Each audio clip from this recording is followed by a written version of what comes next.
En medio de la contingencia, que suele ser ingrata, queremos conversar con Matías Sansón. ¿Cómo estás, Matías? Bienvenido. Hola, Aldo, ¿cómo están ustedes? Que es director de Greenpeace, con una de las temáticas que también más nos inquieta, que es el tema ambiental y cómo proteger nuestras especies. Fundamentalmente hay una especie que vive aquí, al lado de nosotros, sí, que pudimos verla mucho en la pandemia, porque en medio del silencio y la soledad de las calles bajó en más de alguna oportunidad a la ciudad. Se trata del gato andino, que está de verdad en riesgo. Cuéntanos, Matías. Los que bajaron eran pumas, ¿eh? Eran puma y gato. ¿También sí, te tocó ver gatos andinos? Gente que me tocó allá arriba. O sea, bajaron 2 pumas que dejaron la tendalá, sí, pero bajaron muchas especies cordilleranas. Justamente, el gato andino es el felino más amenazado de América Latina, ¿no? Es un gatito chiquitito, parece gato, tiene un tamaño un poquito más chico que un gato doméstico. Y es uno de los felinos más amenazados. Y poca gente sabía, hasta hace poco, que también existía en la zona de las montañas de la ciudad de Santiago, ¿no? Y justamente durante este último tiempo ha adquirido particular relevancia porque a propósito de, entre otras cosas, nosotros mismos, digamos, con plata de socios, etcétera, compramos cámaras trampa para ir efectivamente y documentar que este felino, el más amenazado de América Latina, estaba aquí, en la región metropolitana, es vecino de la ciudad de Santiago en términos prácticos. Es un gatito chiquitito, precioso, que tiene un hábitat súper restringido, pero que también es conocido como el fantasma de los Andes, justamente por lo difícil que es verlo. ¿Está en toda la cordillera? Sí, llega desde esta zona hasta el norte, justamente incluso los países vecinos, se pasea por ahí, son animalitos bastante difíciles de avistar, son como los felinos, digamos, de místicos, ¿no? Son estos espíritus que se pasean, de hecho tiene alguna relevancia también para los pueblos originarios, por lo mismo, son como espíritus que se pasean en la montaña y que son muy difíciles de avistar, es muy complejo. Nosotros, para poder obtenerlo, junto con la Alianza Gato Andino, instalamos varias cámaras trampas, por lo demás compradas de manera independiente, porque Greenpeace no acepta dinero ni de empresas, ni de partidos políticos, ni de gobierno, entonces plata directamente de los socios que se invirtió para comprar esas donaciones que nos piden en la calle, para comprar cámaras trampa e instalarlas. Y de 55.000 fotos solo encontramos 4 fotos, ¿no? Con el gato andino, demostrando que está en el santuario Hierba Loca. ¿Por qué está en riesgo, Matías? Fundamentalmente porque el hábitat está súper amenazado. Se trata fundamentalmente de un felino que está instalado específicamente en zonas en donde hay explotaciones mineras muy importantes. Tú tienes que imaginarte el tamaño del ruido, ¿no? La forma en la que el ruido genera ondas de choque y por lo tanto aterra y cambia los parámetros de esos hábitats en donde existen estas especies. Por lo mismo, además es un felino bastante solitario en su vida, en su quehacer. Hay muy poquitas imágenes de ellos. Afortunadamente, este último tiempo, con la mejora de la tecnología y más cámaras, hemos podido saber más. Pero también porque su alimento no está disponible en las proporciones que antes se requería. Las montañas están más invadidas, pero también hay una reducción de la disponibilidad, de la calidad del ecosistema en el cual vive, que se ha ido degradando también, no solo por el cambio climático, sino también por la acción directa del hombre destruyendo esos hábitats. Y ahí justamente la minería probablemente es una de las, según los estudios, digamos, que es lo que señalan los expertos, es una de las principales variables que en ambas dimensiones está directamente destruyendo las condiciones para que este felino pueda existir, ¿no? Y yo los invito a buscarlo ahora, a abrir el teléfono, buscar gato andino y ver cómo es. Es realmente un animal maravilloso. ¿Qué come el gato andino? Fundamentalmente vizcacha, ¿no? Pero también come otro tipo de mamíferos pequeños. Se alimenta de todo tipo, digamos, de pequeños animalitos, fundamentalmente pequeños mamíferos. Y en particular en esta zona, en la zona de la región metropolitana, los ratones de cola larga resultan esenciales. El gato andino es como los tiburones en el mar. Regula los equilibrios ecosistémicos, resulta un cazador esencial en esa zona para mantener los equilibrios ecosistémicos y justamente para mantener la salud de esos hábitats, ¿no? Igual que los tiburones que comen peces que están deteriorados o que no tienen quizás el mejor pool genético, etc. En el caso del gato andino justamente opera como un regulador de la salud de ese ecosistema y como una pieza clave. Por lo tanto, si perdemos al gato andino, perdemos también la calidad misma de ese ecosistema en su conjunto. El gato andino, por lo tanto, podría no necesariamente extinguirse si se llevan a cabo los proyectos mineros, fundamentalmente el proyecto de los bronces, ¿no? En la zona de la región metropolitana, pero desaparecería de esta zona. Y si desaparece esa zona, la función que él aporta, el aporte que él hace a nuestro ecosistema, a la salud del santuario Hierba Loca, a la salud justamente de todos los ecosistemas montañosos que hay en ese lugar, perderíamos entonces esa función regulatoria que tienen dentro del sistema.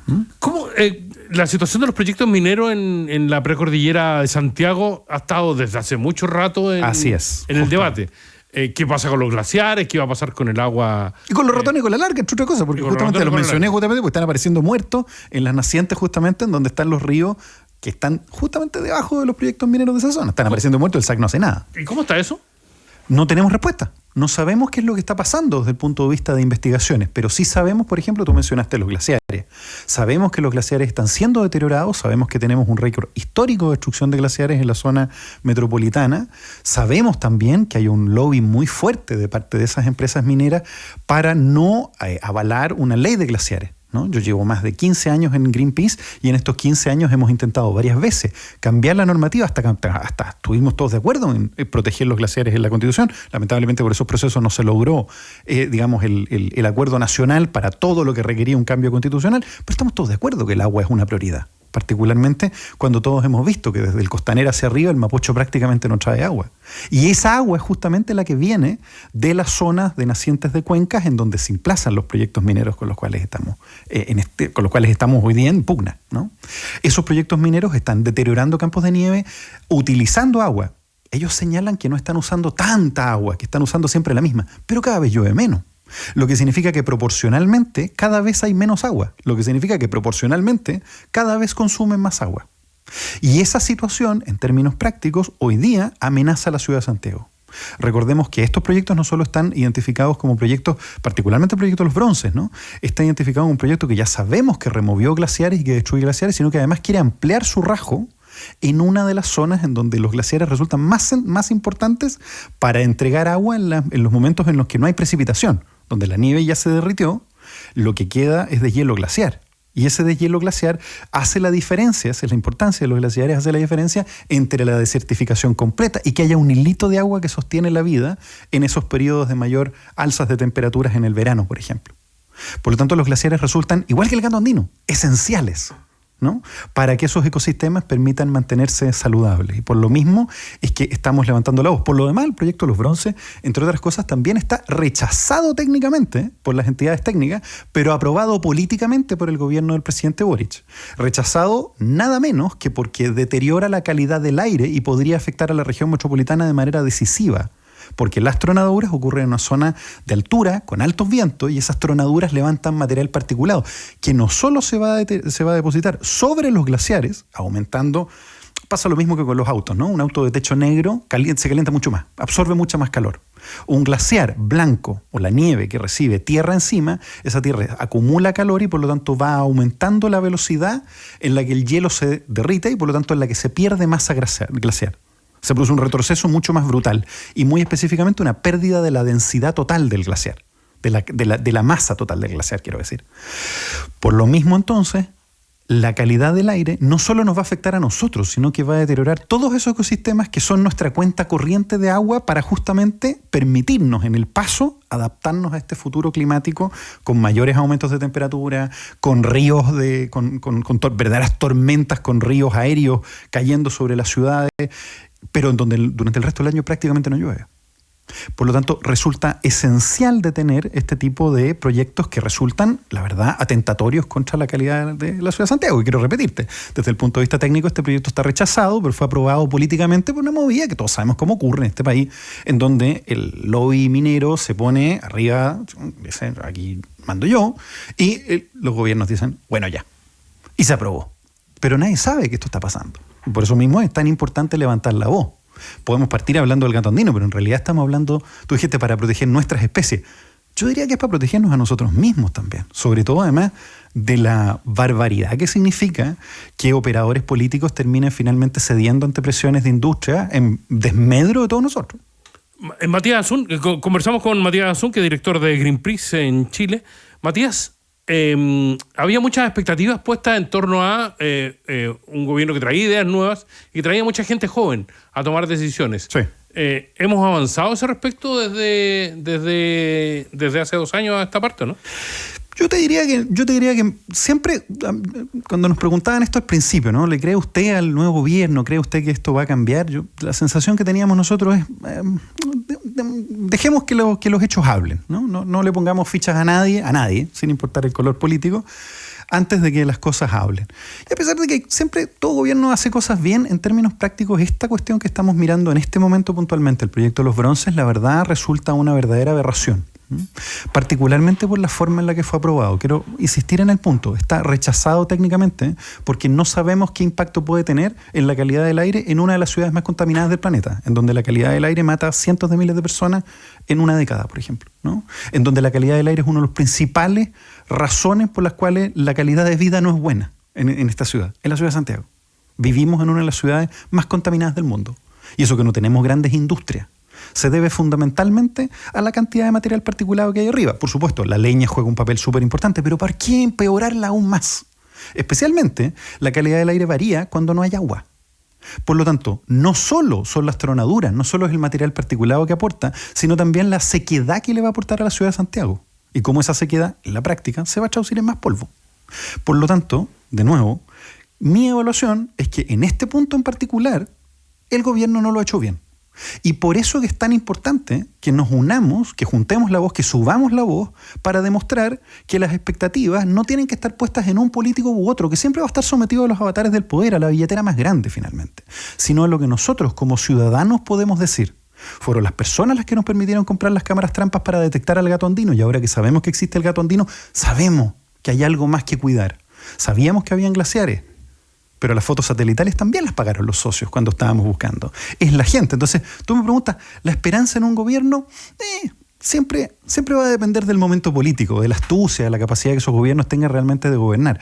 Pero lo que nunca podemos dejar de confiar es en la posibilidad de que la gente se una, levante la voz, subamos la voz, justamente, ¿no? Nuestro concierto, el 25 de agosto, ya vamos a eso, para justamente poder levantar la voz y colocar estos temas que tú me estás permitiendo hoy en día, contarle a la ciudadanía, a la ciudad de Santiago, a toda la gente que nos está escuchando en el país, que proyectos como estos están pasando por todo el país, por cierto, destruyendo glaciares, pero en este en particular hay una posibilidad. Ese proyecto hoy día no está funcionando. Los bronces está funcionando, pero no la ampliación, no todo lo demás, es la continuidad.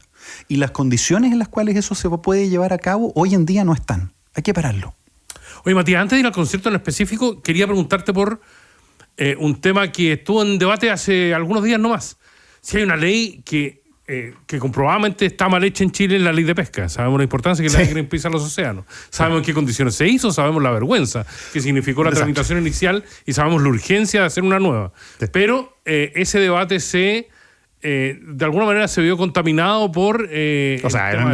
probablemente el escándalo de corrupción política más asqueroso del último tiempo. Protagonizado por Pablo Longueira y otras personas más, justamente las grandes empresas pesqueras. ¿Sí? Por eso mismo se está tratando de cambiar. Pero se contaminó con el tema de los moluscos y los peces sintientes. ¿Cómo ven ustedes ese proceso? ¿El de los peces sintientes? ¿Y el cambio de la ley de pesca? Yo creo que hay varias... Pasó lo mismo la otra vez. Yo creo que no nos podemos perder de vista en relación al fondo del tema. El fondo del tema es que incluso con las leyes de pesca que tenemos actualmente, incluso con todas las mejoras que nosotros de todas maneras logramos incorporar en las leyes de pesca, en la ley de pesca vigente actualmente, finalmente la letra chica termina ganando. Y por lo tanto, en términos prácticos, lo que tenemos son pesquerías sobreexplotadas, comunidades deterioradas, el mar prácticamente depletado, y perdimos nuestro sitial justamente en nuestro sitial como país que mira al mar como un mecanismo de sostén. Por lo mismo es tan importante que en esta ley de pesca no pisemos el palito. No pisemos el palito. Si las almejas son o no son sujetos de derecho, si vale la pena o no apalear al loco, es una cuestión que todos tenemos que matizar, y en algún punto todos tenemos que entender que los seres vivos, efectivamente, todos deben tener ciertas características y posibilidades de convivir en un estado saludable y sin abuso. Yo creo que estamos todos de acuerdo en eso. No solo los perros tienen que tener derecho. Pero otra cosa aquí es el fondo de la situación. Y el fondo de la situación es que detrás de la ley de pesca hay mecanismos que hoy día están permitiendo sobreexplotar los océanos, por ejemplo, para mecanismos tan idiotas como la producción de salmones, ¿no? En donde para producir 1 kilo de salmón necesito más de 1 kilo de pescado de otro tipo, de proteínas de otro tipo. Es una manera muy idiota de perder alimento, comer salmón, producir salmón, hoy, como lo estamos haciendo. No se está produciendo de otra forma. Se necesita más energía. Imagínate que yo te diga, para meterle un litro de auto para un litro de benzina a mi auto, necesito 2 litros de benzina para traerme ese litro para acá.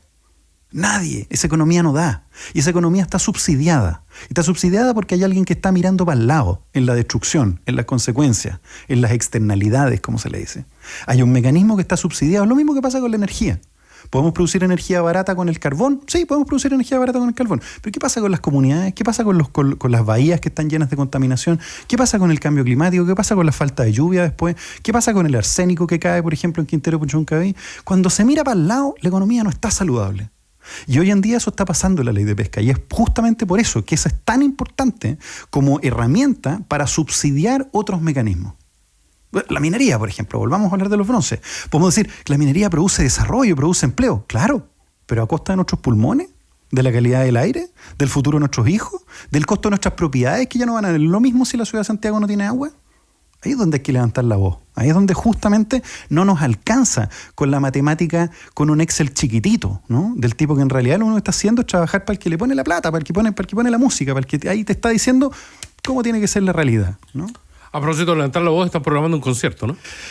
Como estas cosas se saben poco, pero es necesario poner de nuevo estas cuestiones en la agenda, ¿no? Porque estamos todos tan preocupados por este país que está tan inseguro, que es verdad, por cierto, queremos dar una nota alegre y queremos demostrar que con alegría todavía podemos levantar la voz y justamente proteger el medio ambiente. Por lo mismo, este 25 de agosto, con la plata de los socios de Greenpeace, reservamos, sin plata de ninguna empresa, de ninguna organización, etcétera, solo con los socios de Greenpeace, reservamos el Movistar Arena. Y lo vamos a llenar de artistas y de gente para poder efectivamente marcar un hito que ponga de nuevo este tipo de cuestiones en la agenda. Puntualmente, la posibilidad de levantar la voz para detener el proyecto de los bronces. Por eso el recital se llama Subamos la Voz. Y por eso todas las personas que quieran asegurar su lugar en el evento pueden entrar a subamosLavoz.cl, realizar una donación que nos permite a nosotros en parte pagar la campaña, seguir trabajando, comprar más cámaras trampa, pagarle a los especialistas, comprar esas computadoras complejísimas que necesitamos para los estudios de medición de calidad del aire, que ya descubrí que no son nada tan baratas, justamente, y menos todavía los expertos porque están todos justamente trabajando para las mineras. En función de que eso, con esa plata vamos a lograr pagar parte de lo que estamos realizando en materia de campaña, ¿no? Hacer una donación, y con esa donación lo que van a recibir a cambio es justamente un código, y ese código a través de la página web .ticket les va a permitir obtener una entrada para el evento. Subamos la Voz, es muy fácil acceder, digamos. Ya tienen algunos artistas confirmados, ¿no? Sí, no, tenemos montones, sí. Está Fabricio Copano animando durante todo el evento en un claro gesto de compromiso medioambiental, ¿no? Y va a estar también Gino Mella, Solfía, Nano Stern, Flor de Rap y muy especialmente mis queridos amigos de Viña Cariño, con los cuales veníamos hablando ya hace un rato de armar algo como esto. Desde Hidroaicén que no veíamos algo tan potente. Lo que queremos justamente es que esa voz que se levantó para proteger nuestro país vuelva a levantarse otra vez, vuelva de nuevo a recorrer saludable las calles de Santiago y muy específicamente también la agenda cultural de este país, que no puede estar lejos de la protección de la naturaleza. Matías, muchas gracias por estar con nosotros y traernos estos temas que son... Por favor, ojalá se sume toda la gente que nos está escuchando, que es súper importante. Subamos la Voz a través de... Es muy fácil acceder, van a encontrar más información y la posibilidad, obviamente, de hacer un aporte. Muchas gracias, Matías.